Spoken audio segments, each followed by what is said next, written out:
Dengan membawa alat pengeras suara menggunakan mobil serta puluhan becak motor, ratusan massa mendatangi gedung DPRK Aceh Tenggara. Terdapat spanduk bertuliskan permintaan kepada DPRK Aceh Tenggara, PJ Gubernur Aceh, serta Menteri Dalam Negeri tidak melakukan perpanjangan jabatan Syakir sebagai PJ Bupati Aceh Tenggara. Koordinator aksi Nawi Sekedang dalam orasinya mengatakan kedatangan para pendemo ke gedung DPRK untuk menyampaikan kinerja buruk Syakir selaku PJ Bupati Aceh Tenggara. Terdapat 2 jembatan pasca banjir bandang, yakni Jembatan Desa Rambung Telda, Kecamatan Darul Hasanah, dan Jembatan Pantai Dona, Kecamatan Tano Alas, yang menjadi penghubung perekonomian masyarakat kini terbengkalai. Tidak ada kebijakan yang menjadi dasar penunjang pertumbuhan perekonomian masyarakat selama Syakir menjabat. Diketahui hanya memperbanyak perjalanan dinas dan rapat yang dilakukan hampir setiap hari. Namun tidak ada keputusan yang didapatkan dalam rapat tersebut.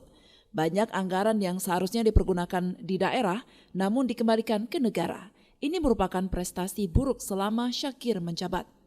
Ia menduga perjalanan dinas dan rapat yang dilakukan Syakir merupakan akal bulus untuk menggerogoti dana yang ada. Kami atas nama masyarakat Aceh Tenggara ini meminta kepada pihak DPRK Aceh Tenggara, pertama dan utama adalah harus harmonisasi hubungan antara eksekutif dengan legislatif.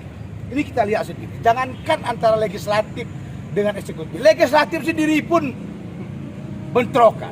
Seharusnya PJ Bupati selaku yang dituakan di negeri ini memanggil mereka yang berselisih untuk bagaimana supaya banyak uang dari pusat pulang ke pusat. Ada ini DPRK uang dari dak pulang. Kenapa kok bisa pulang, kok bisa nggak dihabis? Ini suatu keberhasilan? Tidak, ini kebodohan ini. Yang kami tahu aneh beda ajaib, ahlinya hanya rapat-rapat kok. Rapat, ini sampai di luar jam kerja, rapat. Apa hasilnya? Dinas luar, sementara nanti sampai belum satu minggu itu, dalam 1 minggu 2 kali keluar daerah. Yang perjalanan, aneh ini. Itu uang perjalanan, uang daripada makan minum PJ Bupati itu di rumah pendopo itu lebih kurang 2 juta lebih satu hari. Apa yang dimakan?